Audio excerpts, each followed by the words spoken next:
Assalamualaikum warahmatullahi wabarakatuh. Kembali lagi teman-teman di channel Sobat Belajar.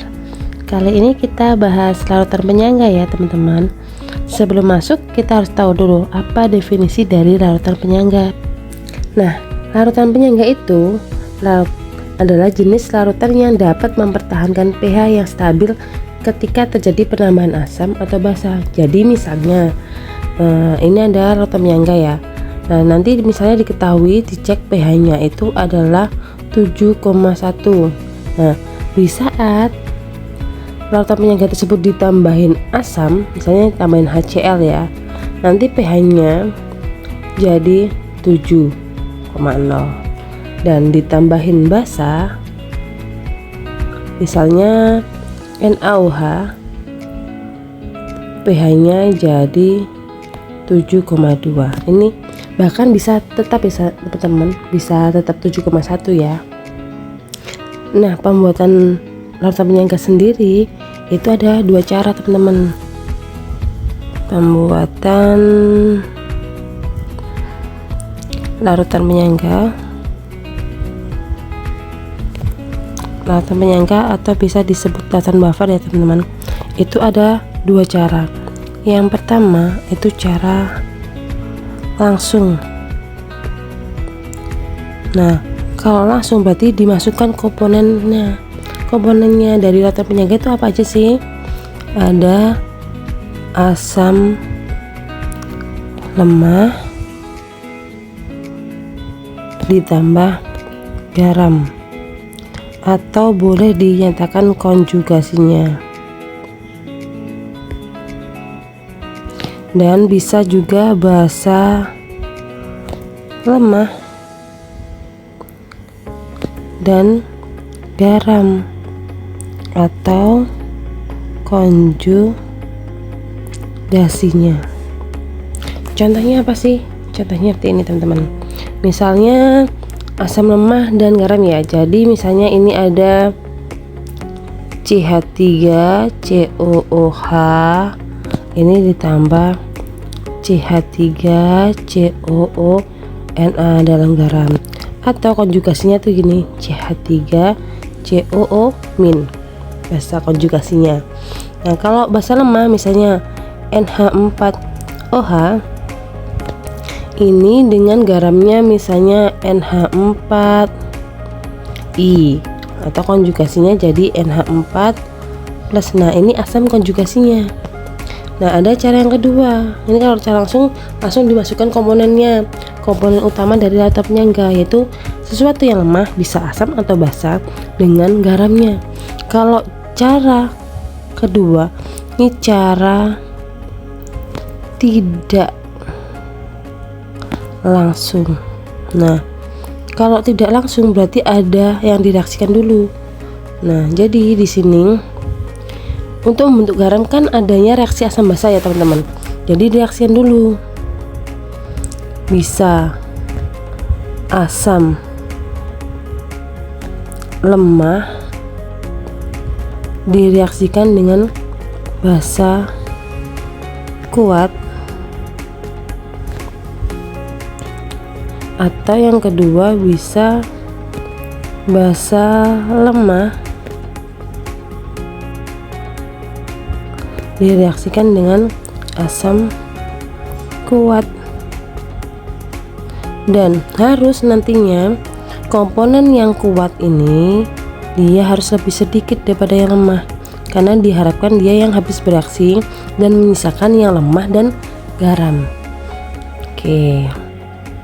Nah, jenisnya buffer itu ada dua jenis teman-teman. Jenis larutan buffer atau penyangga itu ada dua jenis. Nah, yang pertama ini adalah buffer asam. Contohnya seperti apa sih? Ini kita uraikan jika dia terbuatnya dari cara langsung ya teman-teman. Yang pertama, kalau dia cara langsung itu berarti asam lemah ditambah sama garamnya. Nah, jadi contohnya misalnya HF, ini kan asam lemah ditambah sama garamnya, misalnya NaF. Nah, di sini ini kan yang depan tempatnya basa ya teman-teman, yang belakang tempatnya asam. Nah, Na ini kan golongan 1, jadi kan basa kuat. Yang F ini kan asam lemah. Nah, kalau udah asamnya lemah, berarti basanya harus kuat teman-teman untuk menjadi larutan buffer. Tapi kalau terbentuknya dari lemah sama lemah, contohnya misalnya NH4 sama F. Nah, kita analisis, ini tempatnya basa, ini tempatnya asam ya. Nah, NH4 ini kan bukan basa kuat, ini kan basa lemah. F kan juga asam lemah. Nah, kalau lemah sama lemah, ini bukan larutan penyangga teman-teman. Karena larutan penyangga itu harus satu kuat, satunya lemah. Tapi nanti yang tersisa harus yang lemah. Nah, ini kalau cara langsung. Kalau cara yang nggak langsung, itu direaksikan dulu sama basanya, asam lemah ditambah basa kuat, harus kuat. Nah, contohnya misalnya ini HF ya teman-teman, direaksikan sama basa kuat misalnya KOH. Nah, ini direaksikan, jadinya kan tinggal tutup aja teman-teman, tinggal tutup hanya untuk asam, OH-nya untuk basa. Jadinya kan ini akan bergabung jadi H2O. Tinggal yang nggak bereaksi, itu yang tidak ditutupin tadi, digabung. Yang depan harus positif, K dulu baru F. Nah, ini garamnya. Nah, yang tersisa harus HF dan KF-nya. Yang ini harus habis. Nah, ini kan kalau dia buffer asam. Nah, nanti jika pakai buffer asam, rumusnya seperti ini teman-teman. Kan asam kan biasanya H+ ya. Jadi H+, karena H+ itu biasanya sama Ka, jadi ini kalikan Ka kali, karena yang tersisa itu 2, yang lemah sama garam, berarti yang masuk di hitungan harus 2 mol asam lemah, karena dia buffer asam, jadi yang atas harus asam, di bawah ini mol garam. Ingat, harus kalikan valensi, semua yang garam-garam harus kalikan valensi. Nah, yang kedua itu buffer basa. Berarti karena buffer basa, berarti yang tersisa harus basa. Berarti yang cara pertama, kalau dia cara langsung, berarti harus basa lemah direaksiin sama garam. Contohnya apa? Misalnya NH4 OH direaksikan langsung atau dicampurkan dengan NH4 Cl begitu. Dan cara kedua ini direaksikan basa lemah dengan arus asamnya kuat. Contohnya apa? Ini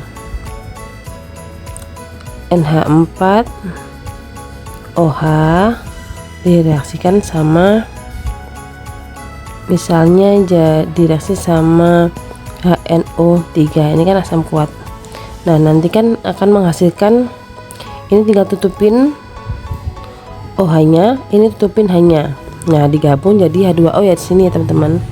Nah, misalkan NH4 sama NO3, jadi tinggal digabung, yang depan harus positif NH4 NO3. Ingat, kalau buffer yang ini habis, yang sisa harus yang lemah sama yang garam. Nah, karena dia basa, jadi rumusnya pakai ini teman-teman. OH- KB kan misalnya sama KB ya. Karena yang tersisa basa lemah, berarti ini basa lemahnya masuk per garam kalikan valensi. Di sini ada yang tanya? Cukup? Oke, kita lanjut. Biar lebih paham lagi soal penyangga, kita langsung ke contoh soal ya. Nah, di sini ada larutan 20 ml HCOOH 0,3 molar dengan Ka-nya 2 kali 10 min 5 dicampurkan dengan 40 ml larutan KOH 0,1 molar. Berapa pH larutan yang terjadi? Jadi di sini kan nih ada HCOOH. Ini berarti ini adalah asam lemah ya teman-teman. Dan ini KOH, ada OH berarti itu jelas ini basa. Ini basa kuat. Kenapa kok tahu ini asam lemah dan basa kuat? Ingat, ini ada Ka-nya. Kalau Ka berarti dia mengindikasikan kalau HCOOH adalah lemah. Dan KOH kan nggak ada Ka, otomatis dia menandakan kalau basa kuat. Oke. Nah, ini direaksikan dulu kalau mencari pH. Karena yang ditanyakan adalah pH campuran, berarti Oke. HCOOH direaksikan dengan KOH. Ingat caranya, tutupin H-nya, tutupin OH-nya. Nah, ini pasti menjadi digabungkan H sama OH-nya H2O. Tinggal gabung aja yang belum bereaksi HCOOK. Nah, di sini harus MBS. Apa sih MBS tuh? Mula-mula bereaksi sisa. Nah, untuk masuk yang di MBS ini harus mol teman-teman. Jadi ini dicari molnya. Carinya mol itu molaritas kali volume. Nah, ini dikali aja. Jadinya berapa? 6 milimol. 6 milimol ya teman-teman nih. Kemudian KOH-nya ini tinggal dikali 4 milimol. Oke, 4 milimol. Nah, karena ini sama-sama KF-nya 1. Bentar. Ini sama-sama 1 ya KF-nya. Ini 1, ini 1. Nah, ternyata yang sedikit adalah punyanya KOH. Otomatis yang KOH itu dia habis bereaksi, berarti yang bereaksi semuanya 4 milimol. Nah, berarti ini 4 juga, jadi ini juga 4 milimol, jadi ini juga 4 milimol. Nah, kemudian untuk yang reaktan ini dikurangin, yang produk ini dijumlah. Kenapa? Karena awalnya pasti belum ada ini. Tinggal ini 2 milimol. Ini habis, ini 4 milimol. Ini juga 4 milimol. Nah, kita analisis. Di sini yang sisa apa? Yang sisa ini adalah asam lemah. Dan ini adalah garam ya teman-teman. Dan asam lemahnya ingat ini udah bereaksi sama basa. Berarti ini clear. Suatu larutan penyangga. Nah, kalau salah satunya nggak terpenuhi, ini bukan larutan penyangga. Jadi syaratnya untuk jadi larutan penyangga yang pertama adalah yang sisa harus yang lemah ditambah garam. Nah, yang kedua yang lemah harus bereaksi dengan yang kuat. Maksudnya di sini kan yang lemah HCOH. Nah, dia yang sisa dan HCOK kan dia garam. Kan benar, berarti ini memenuhi yang pertama. Dia yang sisa asam lemah dan garamnya. Oke. Yang kedua, yang lemah harus bereaksi dengan yang kuat. HCOH kan lemah. Nah, dia bereaksi dengan KOH. KOH kan bisa kuat. Ini benar sesuai dengan syarat yang kedua. Kalau HCOH bereaksi sama basa lemah, dia bukan penyangga walaupun yang menyisa adalah yang lemah dan garam. Nah, kalau udah ini dapat hitungan, nah ini kan adalah yang sisa asam lemah dan garam. Otomatis ini adalah penyangga asam ya teman-teman. Saya singkat ya, penyangga asam. Kalau penyangga asam, ini asam itu otomatis kan H+ ya teman-teman. H+, terus H+ kan biasanya sama Ka ya kan. Nah, karena ada angka asam lemah dan garam ini harus masuk di hitungan. Berarti mol asam lemah dibagi mol garam, ingat dikalikan valensi. Nah, Ka-nya dimasukin, ini ada Ka-nya 2 kali 10 min 5. Molnya ini 2 milimol dan garamnya adalah 4 milimol. Nah, untuk nentuin valensi dilihat di sini. Yang lemah kan HCOO. Nah, ini ya yang lemah teman-teman. Nah, ini jumlahnya 1, makanya valensi 1. Nah, oke, tinggal kita hitung. Kita coret angkanya. Ini coret bagi 2 1, bagi 2 2. Ini coret bagi 2 1, bagi 2 1. Jadinya tinggal 10 min 5. Nah, ini H plus. Kalau H plus boleh langsung pH. Jadinya min log konsentrasi H plus. Jadinya min log 10 min 5, otomatis pH-nya 5. Nah, jawabannya yang C, teman-teman. Kita coba lagi soal yang kedua ya, teman-teman. Nah, di sini diketahui 100 ml HCOH ini apa, teman-teman? Kita analisis ya. Setiap ada soal, kita analisis dulu senyawanya apa. Di sini kita analisis HCOOH ini adalah asam lemah ya, teman-teman. Nah, dicampurkan dengan HCOONA. Ini ada H-nya? Enggak. Ada OH-nya? Enggak kan? Berarti ini adalah senyawa garam. Nah, campuran tersebut ditambahkan air sehingga volumenya 200. Jika Ka-nya segini, maka pH campuran tersebut adalah. Nah, ini kan komponennya dari penyangga ya. Ada asam lemah sama garam. Otomatis gak perlu direaksikan lagi, teman-teman. Langsung ke rumus. Ini diketahui yang sisa adalah asam lemah dan garam. Otomatis ini adalah larutan penyangga. Penyangga apa, teman-teman? Penyangga asam ya. Asam. Kalau penyangga asam berarti rumusnya pakai H plus. Kalau H plus biasanya pakai Ka. Karena yang diketahui 2, jadi masukin aja semuanya. Mol asam lemah dibagi mol garam. Ingat, kalau ada garam pasti kalikan valensi. Tinggal masuk angkanya. Ka-nya berapa? Nih Ka-nya 1,8 kali 10 min 4. Molnya berapa? Nah, ini kan ada molaritas, ada volume, tinggal dikalikan. Ini jadi mol.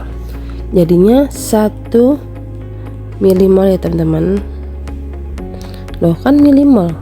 Ini yang diminta mol. Nggak apa-apa, teman-teman. Kalau sama-sama mili bisa coret. Nah, ini untuk garamnya tinggal dikali juga. 100 kalikan 0,05 berarti 0,5 milimol. Nah, valensinya dilihat di sini. Di sini yang lemah kan HCOO. Nah, HCOO ini jumlahnya 1, berarti valensinya 1. Kita tinggal hitung. Nah, di sini biar enak hitungnya gini. 1,8 kali 10 min 4 dikali 1 per 1,2 karena setengah kan 0,5 ya. Nah, kalau perperan ingat ini dikali kan.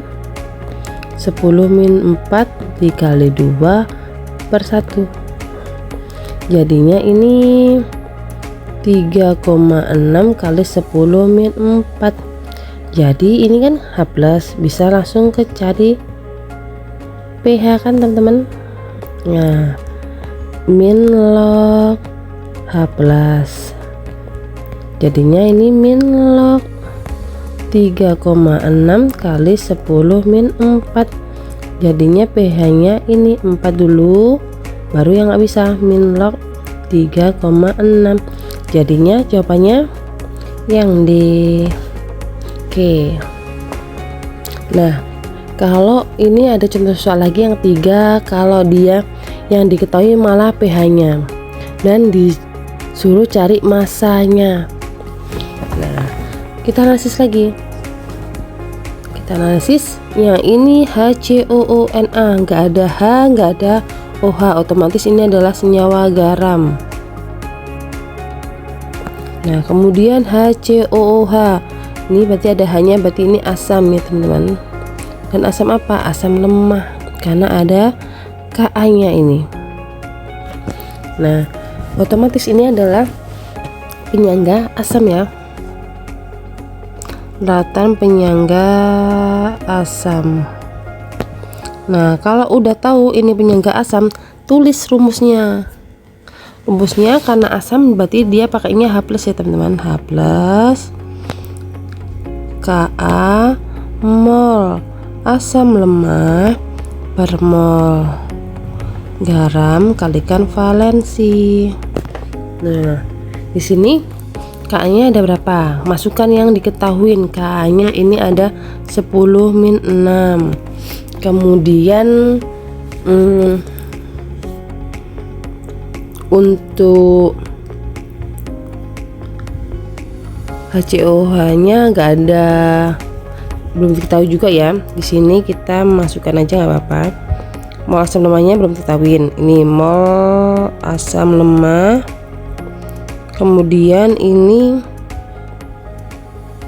HCOH-nya ini 0,1 mol, 0,1 molar.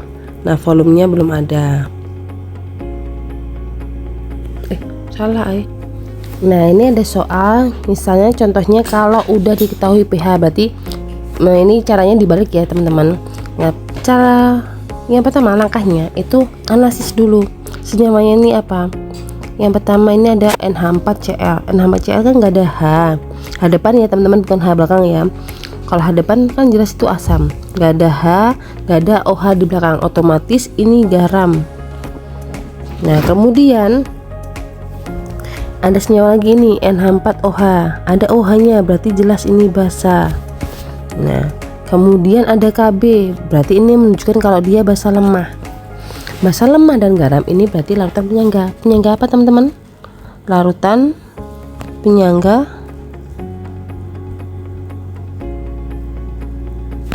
basa ya. Karena yang sisa adalah basa lemah dan garam. Nah, kalau larutan penyangga basa, rumusnya pakai gimana? Basa biasanya OH- ya teman-teman. OH- biasanya sama Kb. Ini mol basa lemah per mol garam kalikan valensi. Jadi kalau ada soal itu analisis dulu senyawanya. Setelah itu tentuin rumusnya. Nanti tinggal masukin mana yang diketahui, yang nggak diketahui nanti kelihatan. Kita masukin di sini. Kalau udah tahu rumusnya, nanti tahu teman-teman langkahnya apa yang dimasukin. Data itu masuknya di mana. Jadinya di sini KB-nya ada ya. KB-nya dimasukin dulu. Nih, ini kan ada KB. Berarti 10-5 ya, nggak perlu 1 ya. Nah, mol basa lemah. Di sini basa lemahnya cuma ada molaritas. Kan kalau nyari mol harus molaritas kali volume kan. Basa lemahnya bawah ya teman-teman, bukan yang atas ya, yang ini. Jadi ini 10-2 kalikan volume ya, karena volumenya nggak ada. Volume untuk basa lemah. Kemudian yang garam yang atas tadi 10-2, ini volumenya garam. Kita lihat valensinya berapa. Di sini yang lemah itu NH4. NH4 jumlahnya 1, berarti valensinya 1. Nah, yang ditanyakan volumenya untuk basa lemah sama garam kan teman-teman. Berarti OH-nya harus diketahui. Nah, di sini ada pH.